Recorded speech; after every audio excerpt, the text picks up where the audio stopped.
Hi, I'm Brian Dunn, and welcome to the most important podcast ever. What makes it so important? Not about me, it's about you. This podcast is about ordinary people doing extraordinary things, the moments of resilience, the lessons learned, and the small acts that make a big difference. From retail floors to boardrooms, we'll share the untold stories that shape lives and careers. This week, our guest is Bob Salvino. Bob is an old friend of mine that we were in some retail wars together, and he's a good guy to have in your bunker, I'm going to tell you straight up. I met Bob when I moved to Columbus, Ohio, and in the region, I was a newly appointed regional manager. We'd had some shrink challenges, and Bob, let's just say Bob was a very, very effective leader in that space. And we're talking to Bob from Perth, Australia tonight. Is that right, Bob? Yes, so it is. Bob's got quite an epic journey from Columbus to Australia, and we get to hear it tonight. Hi, Bob. How you doing, Brian? It's good to see you again. Good to see you. Maybe you could just give us add to my intro a little bit, and we'll jump in. Yeah, so I met Brian about 6 months into my career with Best Buy. I had moved from Canton to Columbus. We were both younger men and had much less gray hair then. But I've worked from Ohio to Pennsylvania, all up and down the East Coast. Moved to Australia in 2021. So done retail on 2 continents now, and it's been an exciting journey for me. We're going to get to Australia because I have major Australia envy, but maybe you could start by just telling us a little bit about when you think back, what drew you to loss prevention, and maybe you could talk a little bit about your experience in Columbus and with Region 5. Yeah, absolutely. So through college, university, I was in retail, several different jobs. An opportunity, I should go back. There was a LP guy that, took an interest. He would talk to me, teach me stuff. There was an opportunity to move into that retailer. So I took the job as a store detective, really found it interesting and fun. Wasn't a great store detective because, as Brian, I'm 6'4" and as wide as a doorway at the shoulder. So it was easy to spot me as the guy following you. You're not stealth. You're not stealth. No, I am not. No. But he would start teaching me about internal stuff, and I really got into that, and the operational side of it, and inventory control. Then Best Buy came to town and was opening a new store in Canton, store 286. Billy Hale was the store manager, and I had an opportunity to be a PSC supervisor, right? Product security controller under Rex Pfeiffer. 5.5 months later, I got promoted to Columbus by Bobby Klinkenbeard. So it was just so unique, so different. It gave you the ability to drive profitability, be a great salesman because you're not selling a product, you're selling an idea.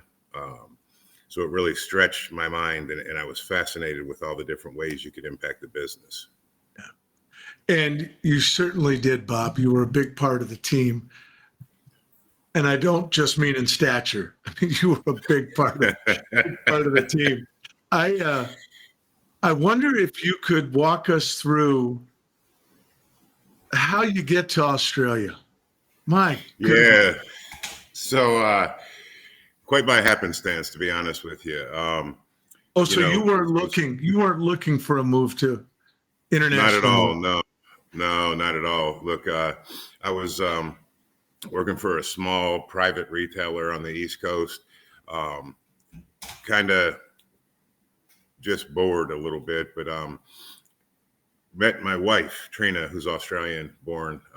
She was in the Royal Australian Air Force, the RAF, for 20.5 years.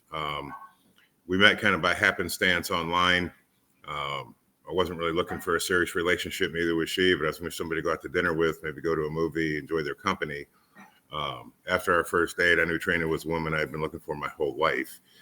So let me just ask. So was she stationed in the U.S. or was she visiting?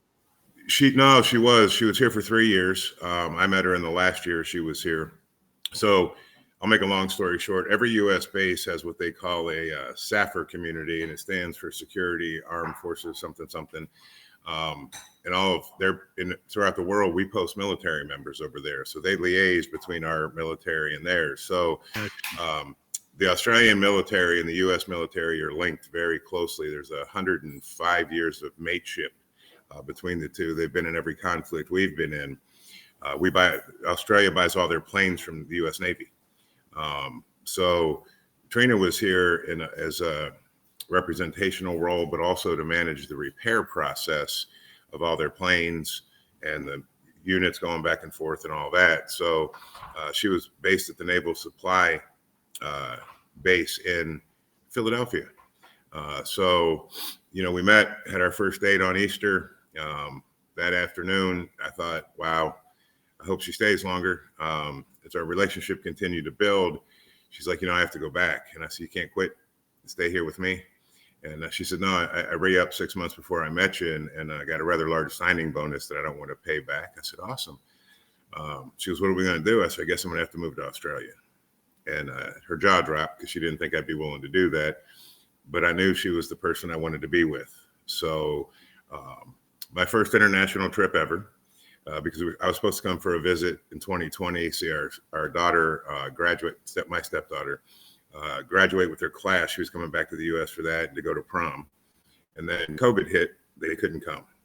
And then I was going to come back for her 18th birthday and check out Australia, see if it was really for me. And no way to get in. So 387 days between the time Trina left and I actually got to see her here had passed. And I just decided I don't have time for a trip. I'm just going to move. So 2021, February 7th to be exact, I got on a plane, arrived in Australia on February 9th because it was already the 8th when I left since we're a day ahead. Landed in Sydney, went to 14 days of quarantine, got paroled, and flew to Adelaide to meet Trina. So it was a great day seeing her waiting for me at the end of the line to get out. So yeah. Bob, what was 14 days of quarantine like? So I was fortunate. I got lucky and got a really big suite. So it was nice to have a little bit of space. And I packed some gym gear, like the exercise bands. Yeah. But it was, you couldn't walk outside your room. If you did, they deport you. They delivered food, knocked on the door and ran away from you. The nurses came to check on you and swab you every 3 days. It was kind of like being in prison. So I always say that I got paroled when I got out of quarantine. The hardest part, I think, for me was the boredom and being able to see a Starbucks out of my window, and I couldn't get it delivered to the hotel to have a decent cup of coffee. So I was drinking, instant coffee. But I had a better experience than most. The food wasn't great, but I was in Sydney Hyde Park at a Marriott on the top floor, in a beautiful room. But I wouldn't want to do it again, So, the instant coffee would be real hard for me. It was tough. Trina worked it out. One of her former troop was there helping people get settled, because when you got there, they took your luggage, you checked in, they took you to your room, they put your stuff in, they shut the door, and they walked away. No, you didn't get a key. And she's like, Woody's going to bring you to Starbucks. And I was just ecstatic. Made him last 2 days. And then went back to the instant coffee. So, Yep. Oh my goodness. So then I interrupted you. So then you get on a plane, you get paroled, and then you get on a plane. Yeah. So, flew to LA, 6 hours, then flew 15 and a half hours to Sydney. Get off at Sydney. There's no one in the airport. There's armed people everywhere. The federal police are there making sure you don't deviate from where you have to go. And I was like, this is interesting. When I got to the place where they check your visa, they were like, you're not allowed to be here. I said, no, I am. I have this letter from Home Affairs that says I'm allowed to be here. They said, not on a tourist visa. We're sending you back. I said, I don't think you are. They go to check, and the lady's pretty nasty with me. And I'm like, just stop it, because read the letter. I'm not reading the letter. Go sit over there. We're going to handcuff you. I'm like, I don't think you are. I've been on a plane for 16 hours. I'm really, then they come back, oh, sorry, you're allowed to be here. I was like, really? No kidding. It took me 360 odd days, 70 days to get the clearance to come to the damn place. Stop it. So I got through all that. They actually waved me through customs check for the thing because I think they felt bad after they yelled at me. And I got on a bus and went to the hotel, which was a weird experience because you get on the bus on the opposite side because the driver sits on. Oh, So yeah. I'm like, I go to walk around the side and the guy goes, no, mate, over here. He goes, where are you from? I said, the States. He goes, yeah, we get on the opposite side. I'm like, oh, so. I got to tell you this. I've gone to London on business and now for pleasure. Every single time I've been to London, I've almost gotten killed crossing the street because I always look. Yeah. Every single time. And Yeah. I'm going to Ireland with two of my sons, two of the three, to play some golf. And I'm really worried because they drive on that side of the road too. They do. Yeah. It's weird at first. And so like in Australia, roundabouts are a big thing. They're everywhere, right? So we look for this stuff coming from our right to make sure we're clear. So of course I'm looking right. I look left quick. And Trina's yelling at me going, no, you have to look left. That's who you have to yield to. We're going to get in an accident. It took me a couple of weeks to get used to that. And I only, luckily, so far have ever turned the wrong way on the street. So it was first time my boss at my first job here was visiting. We're chatting, phone rings, he answers it. I hook a right turn into oncoming traffic. And he goes, you're in the wrong way. Pull off, just very calmly. So with the big 4x4 I hop the curb, drive over the thing and drive into the BP petrol station. And we have a good laugh. I go out and I turn left like I was supposed to.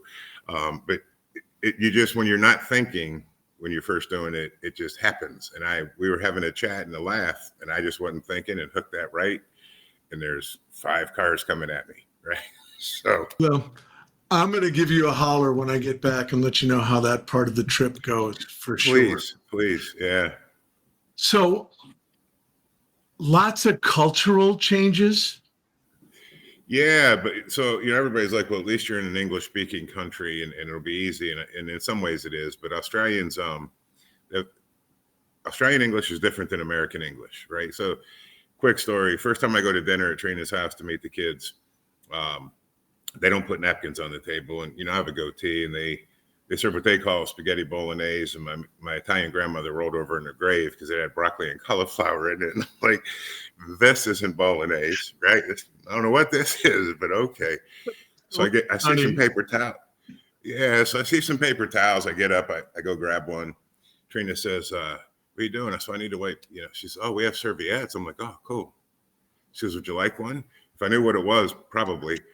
Do you eat it? And she's like, no, it's a serviette. And I said, no, I don't. And she does it like 3 times. Then she tells Isaac, I need you to go grab the serviettes. And he pulls out a package because she bought them in America. And it says paper napkins. And I looked at her and I said, why didn't you just say paper napkin? She goes, because it's a serviette. I said, what do you call the cloth napkin? She goes, well, you're dumb. It's a napkin. And I went, oh, wasn't serviette a French word? She said, yes. And didn't the UK found Australia? Yeah, makes perfect sense. So, there's stuff like that is culturally different. Or like I made my grandmother's recipe meatballs for Trina the first time. I said, what do you think? She said, they're all right. And I said, what? She goes, they're all right. And I said, use words, because this is my grandmother's recipe. You just offended me. She goes, no, I inflected at the end. I said, they're all right. I said, there's nowhere in this universe that all right describes the meatballs I make. What is wrong with you? And she says, no, that's a compliment. I said, no, that's an insult, right? So you have to get kind of used to, and then everything ends in E, an E sound. So tradesmen are tradies, firemen are fireys, the mailman's a postie, or there's an O. The ambulance drivers are ambos. And then my first job, we're talking about training, and the guy says something, and I missed one of the words, but he says, Arvo. And I said, I haven't met that guy yet. What's he do? And he goes, Arvo's not a guy. I said, what is it? He goes, the afternoon. I said, why the hell do you call it Arvo? He said, because it's just our afternoon. I said, why don't you call it AFO? He goes, well, that'd be dumb. I said, sure, because adding a V to a word that doesn't have one isn't dumb. Got it, right? So there's that kind of stuff. But then there's Australians are extremely practical people, right? So and you'll see like a tradie truck, a tradesman's truck, and it'll have a rooftop tent and be completely kitted up to go camping and bush bashing, as I like to call it, 4-wheel driving, right? But it's also the work truck because they, a Ford Ranger here is $150,000. So that you can't afford two things to do those kind of stuff, right? Right, And right. if you see a really nice hot rod, it'll be a 4-door, and you won't see that in the States. You wouldn't see a Chevelle 4-door or Corvette 4-door here. So there's those kind of things, and shoes are optional everywhere here. I had to get used to that, like walking through the grocery store and people are barefoot all over the place, and it kind of skeeves you out because you're in the grocery store and you ought to have something on your feet, So and there's others, like when we get to the work stuff here, there's some huge cultural differences, but it's also, they're very laid back about a lot of things versus, like nobody's in a hurry here, except when they're driving. Then they want to tailgate you like their life depends on it. And they zip into lanes fast and turn really fast. They race between roundabouts to get up to speed and then slam the brakes on and go around them. It's a little different, those kind of things. Yeah. When we were talking the other day about this show, you laid out for me, and I had sort of forgotten because I remember studying it. Can you talk a little bit about how the country is laid out? I think it's fascinating.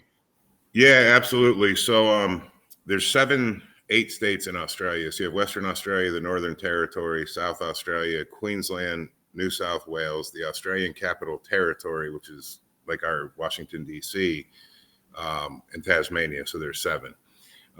So because there's 7 deserts in the middle of the country and they're vast and huge, it's almost impossible to live out there. So the entire population of Australia is all along the coastlines near the beach. And it's interesting because, so Australia has about 24 million people. So Texas has far more people than Australia. Right. But the populations are really dense in certain areas. So if you're in New South Wales, where Sydney is, they say there's like 8 million people in Sydney, but then Sydney's half the state of Pennsylvania they call Sydney. It's kind of weird, right? So Right. it just stretches, and they have all these little burgs in between, but everything's very close to the coast because that's how you get, like, the only way you get anything here is by sea if it comes from outside the country or air freight. So and Perth is the most isolated city in the world.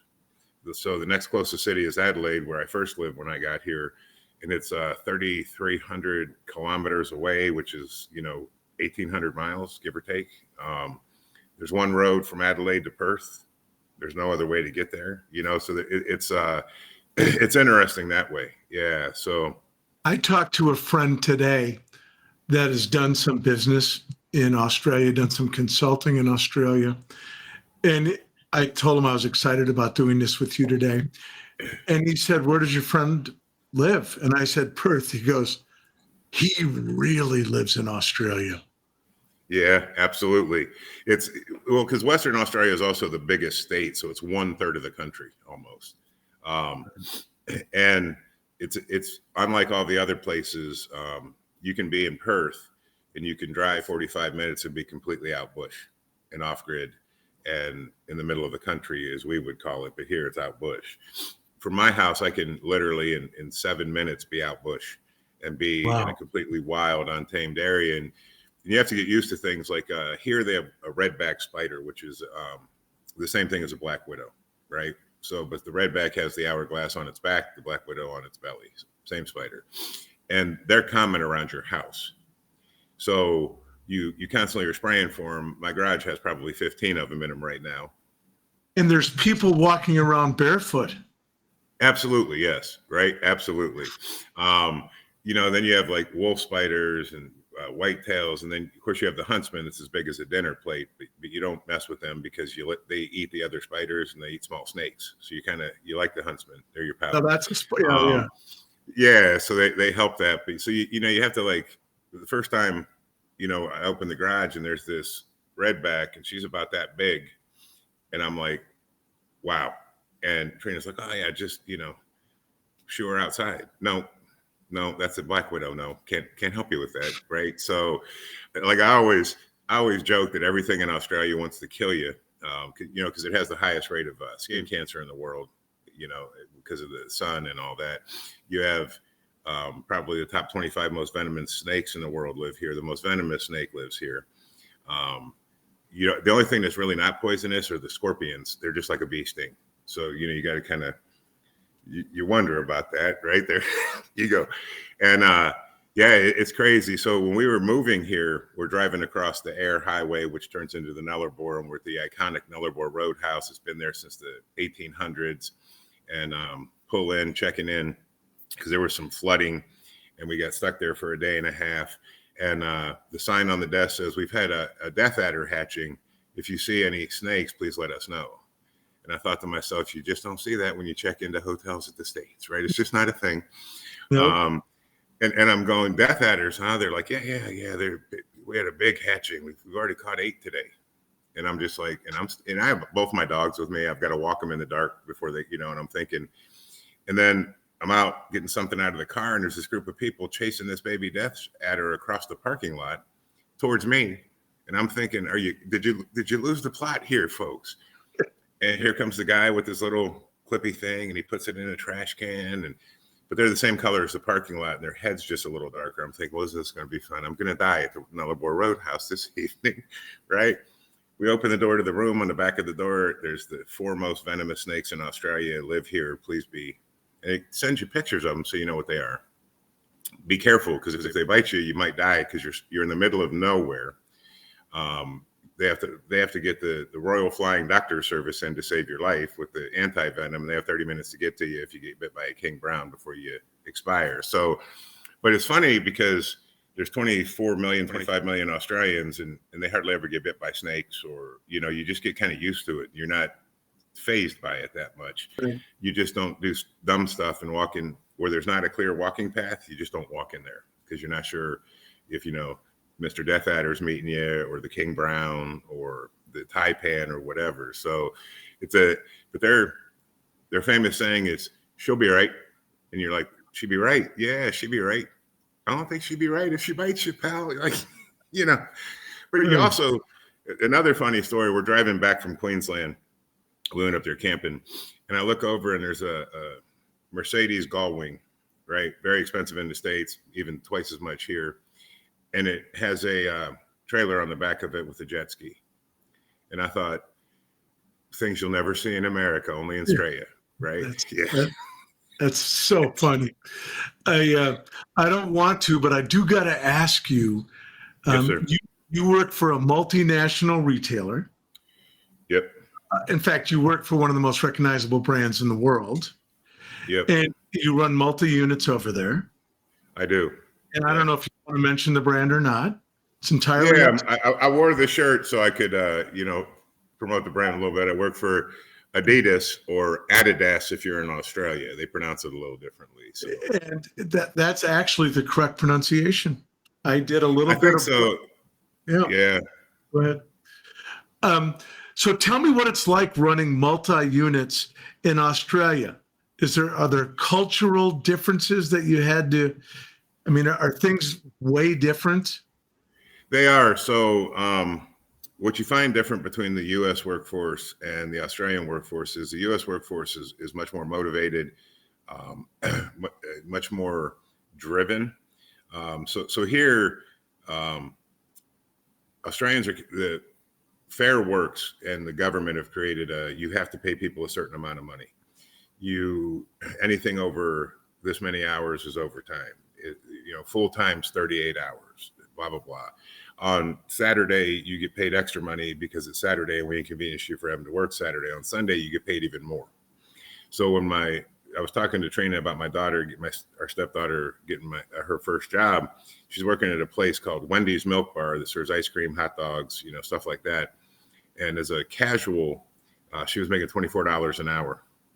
Wow. On a weekday, and 28 on a Saturday and 32 on a Sunday. So wages kill you.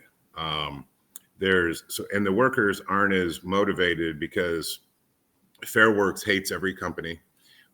If you go to fire somebody, you negotiate how much you're going to pay them when you fire them, even if you're justified in firing them beyond, their final severance pay and all that kind of thing. So my first job, I had fired a site manager for theft. And the Fair Works lady started the thing in a private call with myself and my boss saying, be prepared to pay 6 to 12 weeks. And I said, well, I'm not prepared to pay anything because I have 35 instances of her stealing, but we'll get to that later. But at the end of it, we ended up paying her 2 weeks for being a thief and moving along, right? So they know they're protected. They know it's hard to fire them. We like to say a laid back workforce at work. Because one of our operations directors from the UK, he was in Dubai. He's used to a different workforce. So they're not as driven to do stuff because they don't really have to be. However, when you do find kids that work for you, you have a great team. So you have to be very selective in the hiring process. And do you find many of the lessons that you learned in the States, did they transfer well? Yes. So you have to be, I had to find the kinder, gentler side of me, because even when I take the volume down from my normal and cut it in half, I'm a little too much for most Australian workers. So I've had to kind of cut it down to a quarter, but the basic principles of find the right people, right? Casting, get the right processes in place, right behaviors, and you're going to have great results, and treat the team well. So all of what I learned, the bulk of my learnings for my career came from the 15 years with Best Buy, the mentors I had, you and others, is don't ever forget it's about the people. So I brought that kind of to the jobs I've had and to Adidas. And it's had a huge impact because a lot of folks don't get that over here. That hasn't been part of the work culture. So I've been able to translate that, and I've had some really big success. Like I've turned around 7 really poorly performing stores, not making profitability, all that kind of thing. That's why within 2.5 months here, I went from just running a store for them as a test to see if I want to stay with the company to running 2 states. And then now I'm just down to Western Australia because we're expanding here. But the lessons transfer, and the teams here respond to it because they're not used to being praised as much, treated as well. We celebrate the victories big time. So yeah, most of it translated. It's just sometimes you have to be very cautious with how you deliver constructive feedback. I think it's fascinating. And as I told you the other day, I want to take this show on the road, and Australia's on my bucket list, and I'd love to do a couple episodes. The crew is nodding their heads. Yes. Let's go to Australia. Last couple things, Bob. Sure. Big expat community. Yeah, it's funny. I found a guy that makes me Starbucks coffee here. He brews them for me. He roasts the beans for me because his wife's American. So we found him at a farmer's market, right? So he ships it in from Adelaide for me since we moved. But you'll have Brits in Perth. There's a huge UK, Ireland, Scottish. There's a ton of, believe it or not, there's a lot more Americans, Canadians here than you would think there'd be. And then obviously because of where we are, there's a huge Asian population in Australia. So very culturally mixed and that kind of thing. Yeah. That is so cool, I think, and so interesting. Is there, what's the number one thing you miss from the U.S.? The pizza, quite honestly. It's hard to find a good pizza anywhere in Australia. And I miss the civil liberties, right? So Australia is a country that manages the population like you're not smart enough to figure out how to cross the road. So they legislate many things. Police can pull you over for no reason and give you a breathalyzer test and drug test you just because they feel like it. So I miss the fact that you have rights in the States that you don't have here. And things shut down early here. So most stores through the week are closed by 5:30. On Saturday, 5 o'clock. On Sunday, in places like Western Australia and South Australia, it's 11 to 5. So convenience about being able to go out and get a meal at 8:30 at night after you come out of a movie. You have to go into the city center itself if you want to do that. Otherwise, you go home and eat dinner. So I got to tell you, Bob, I'm so thrilled that you are still the straight talking man you always were. Yeah, thank you. I love that. And we are so grateful. Bob is up very early this morning. He's calling us from Friday morning. I got that right? Yeah. Yep. Yes, sir. So thank you so much for accommodating us. And Absolutely. I'm so proud of you. And I think it's just great that you found this life. And I'm so glad you found that love. So Thank you. let's stay in close touch, Bob. And I really want to thank you for joining us today. Oh, thank you. It's my honor, Brian. I was ecstatic when you invited me. Well, that's it for the most important podcast ever. Big thanks to Bob Salvino for sharing his story and to you for listening. If you enjoyed this conversation, and how could you not, please share it with people that will find it meaningful. You can watch and listen on our YouTube channel, follow us on social media, and wherever you get your podcasts, you can hear all about Bob's adventures in Australia. And please hit subscribe. It's free and it helps us out a lot. Thank you all so much, and we'll see you next time.